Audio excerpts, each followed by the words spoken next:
Prince Reza Pahlavi, former heir to the Iranian throne, thank you so very much for being here. Thank you for having me.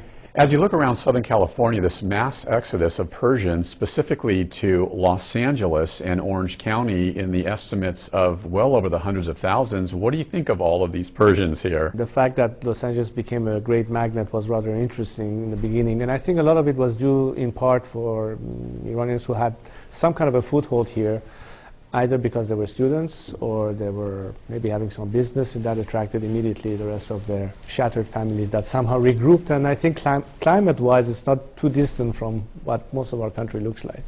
Now, since 1979, when your father, the Shah of Iran, was deposed and the Mullah, the Khomeini government, was put into power, what have you been doing these days till this point? Well, it's been a 30-year struggle to try and help as much as possible the process of bringing about freedom in our country, knowing full well that we have to deal with a regime that has been extremely repressive and not giving any opportunity to its own citizenry to really have a chance to anything. It started with a war that was prolonged for 8 years, costing us numbers of casualties and displaced people. It was followed by a false illusion and promise of reform, which was, again, reaching a dead end. We saw a fiasco in the so-called elections last summer, which gave birth to the Green Movement. And throughout all these years, at least my message has been, and I'm not the only one saying it, one of saying, sovereignty has to be returned to the people and let them choose for themselves what they want in absolute freedom. So speaking of that, and you referenced it last year, Mahmoud Ahmadinejad was reelected, and I use that term very loosely, back to power. Of course, millions of Iranians went to the streets opposing that, saying obviously there was tremendous fraud involved. Hundreds of thousands of Persians here in California took to the streets and across the country opposing that. Tragically, this woman, Neda, this woman we all know is sort of an international symbol of peace now, was shot by the Mullah police, thus bringing about this green movement, this peace movement, if you will. What can happen with that? Can change finally be made?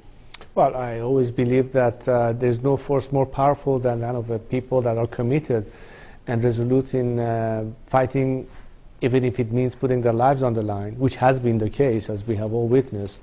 This is something that I knew all along. Maybe most of the world did not see these images until last year. But this is something that is not news to the Iranian people, who from almost the get-go, including those who were part of the revolution and contributed to bringing this regime into power, they quickly became disillusioned shortly after it took power. And since then, it's been a fight on the same principles of seeking, equality, opportunity, and freedom.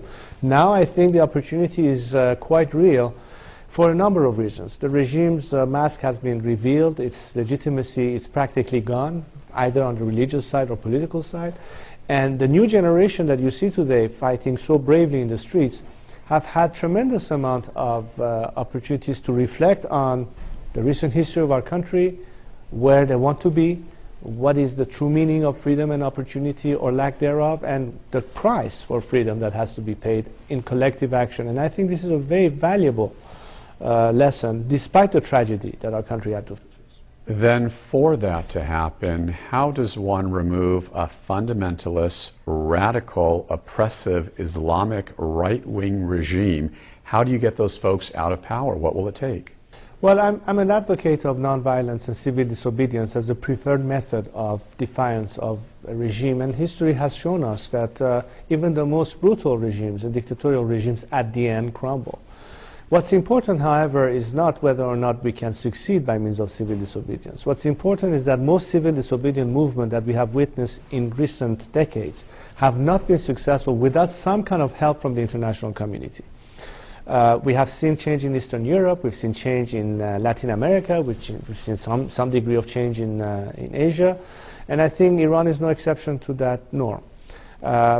What I'm most concerned with, to tell you the truth, is that Iranians will pay the price for freedom, whether the world helps them or not. Many other Nedas will have to sacrifice themselves for us to get there. The cost of change, however, which will be much less if we do get the support we need, and the chance for people opting for moderation rather than radicalism also drastically change based on how the world responds. What should U.S. policy be then towards Iran right now? I think the missing element, to say it in a nutshell, has been that engagement has been limited to talking to the regime and its representatives only for 30 years. The Iranian people in their majority have been left out of the equation all these years. And all I have to say is that the time has come to also engage with the people of Iran, to talk to the legitimate representative of the democratic movement, both inside and outside. Yet, are there any legitimate representatives in the government in Iran? Well, seek and you shall find. The question is whether you want to look for it. And I haven't seen that. Let me rephrase this. Most successive U.S. administration, ever since the regime taking over in Iran, has been hesitant in addressing beyond maybe the status quo the idea of saying at some point, where's the factor of the Iranian people concerned? We have heard a lot of rhetoric and lip service, but we have yet to see an actual attempt made of saying we want to talk to the people. But why do I raise this? Even in an exercise of diplomacy, let me give you a tacit example, maybe that will clarify a few things. You mentioned Mahmoud Ahmadinejad. And Ahmadinejad, as perhaps one of the most radical elements that this regime has so far fronted, showed the most degree of leniency during the latest rounds of negotiations that took place in Geneva at the end of last year. Why? Because after the fiasco of the elections last summer and the masses on the street protesting, as the chief executive, he felt the pressure from within. In fact, he was the most lenient of other characters that the regime had that are considerably less radical than him, proving the fact that if you have an internal level of pressure and if you're seeking some kind of behavior change, then that instrument of pressure has to be within. What I'm trying to say is that relying solely on external means of pressure, for instance economic sanctions, is not enough to do the trick, especially if it's within the status quo. Let me offer you another parallel in history. Why do you think sanctions did work in the case of South Africa? Because at the end of the day, the world had made the final determination and decision to put an end to apartheid. This is when the ANC, Nelson Mandela, Desmond Tutu, everybody was even asking for more and tougher sanctions on the regime in Pretoria. Point being that we may see some initial results in those kind of external pressures as an instrument of policy.